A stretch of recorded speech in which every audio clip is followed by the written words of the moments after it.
पूरे परिवार का नियम था, अब नहाते धोते, उसके बाद में गुरु की दी हुई माला जपते, उसके बाद में खाना खाते। अब बाई ही जरा तो टाबर ही छोटी ही आज बड़ी होगी। पिताजी ने ठिकाना देखो, रिश्तों देखो, तो महाराज पिताजी भी गुरु मुखी था।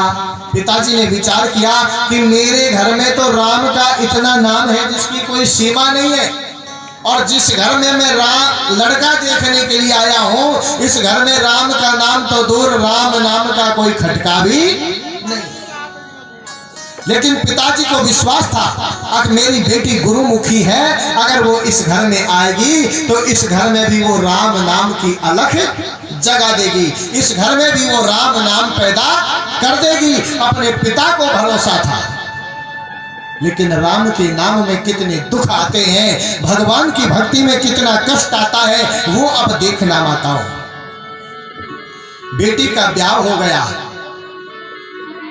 विवाह होकर के बेटी ससुराल चली गई, और आज बेटी से वो बहू बन गई। क्या बन गई? बहू। अब महाराज जब बहू बन के जाती है तो 2-4 दिन तो उसकी खातिरदारी होती है, फिर वापस में घर का काम तो करना ही पड़ेगा। तो महाराज बहू का नियम था, अब उसने तो बालकपन से गुरु नाम ले रखा था कि बहू सुबह नहाती, नहाने के बाद में जो अपने गुरु की दी हुई माला है उसको जपती, उसके बाद में खाना खाती। ये बात सासू जी को अच्छी नहीं लगी। सासू जी ने कहा कि अभी सुइया काम करे, 2 दिन पीछे तुम्हारा माथे बैठ जाएगा। हाँ, तो सासू जी ने कहा कि कल होने दे, कल इसको माला ही भजाऊंगी। और जैसे ही सुबह हुई और सासू जी ने आज बहू को काम पे लगा दिया। बेचारी बहू काम कर आई, 9 बज गया। बहू ने विचार किया कि अब नहा लेती हूँ, अब गुरु के नाम की माला फेरूंगी, तो सासू जी ने दूसरा काम लगा दिया। 12 बज गए, बहू ने विचार किया अब स्नान कर लेती हूँ, अब खाना खाऊंगी, सासू जी ने तीसरा काम लगा दिया। 3 बज गए, महाराज बहू ने विचार किया कि अब नहा लेती हूँ, गुरु नाम की माला भज लेती हूँ, फिर खाना जिमूंगी, सासू जी ने चौथा काम लगा दिया। शाम के 7 बज गए, 7 बजे महाराज बहू ने स्नान किया, अपने गुरु की माला फेरी, फिर खाना खाया। ये नेम था उसका।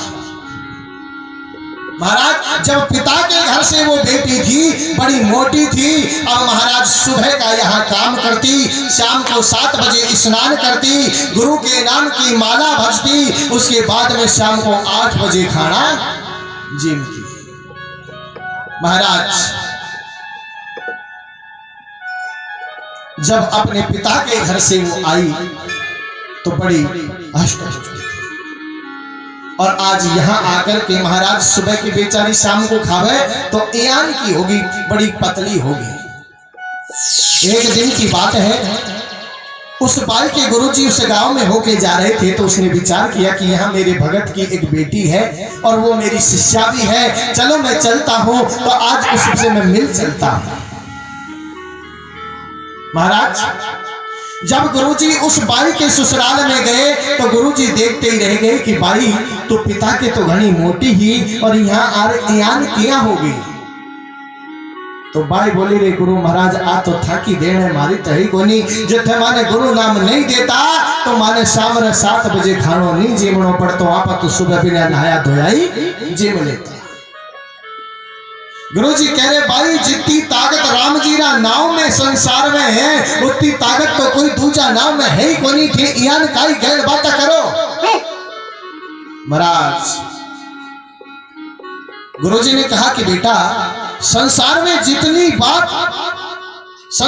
जितनी ताकत राम नाम में है, उतनी ताकत तो कोई दूसरे नाम में है ही नहीं, तो ये पागलपन की क्या बात कर रही है।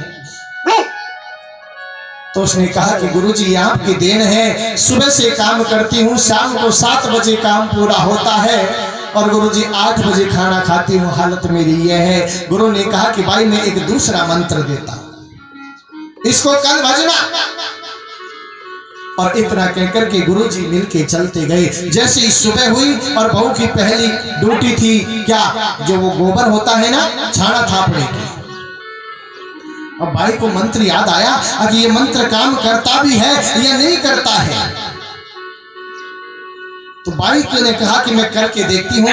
बाई ने मंत्र बोला कि हे द्वारकारा नाथ आ थेपड़ा थेपन रो काम था के हाथ। जब बाई खैर आंखें खोली तब तक तो पूरा काम तैयार। अब बाई को विश्वास हो गया कि राम नाम में कितनी ताकत है। महाराज आज जिस काम को बहू को करने में कार्य घंटे लगते थे, आज वो ठाकुर जी की कृपा से वो कार्य मिनटों में पूरे होने लगे। हाँ, सासू जी को विश्वास नहीं हुआ।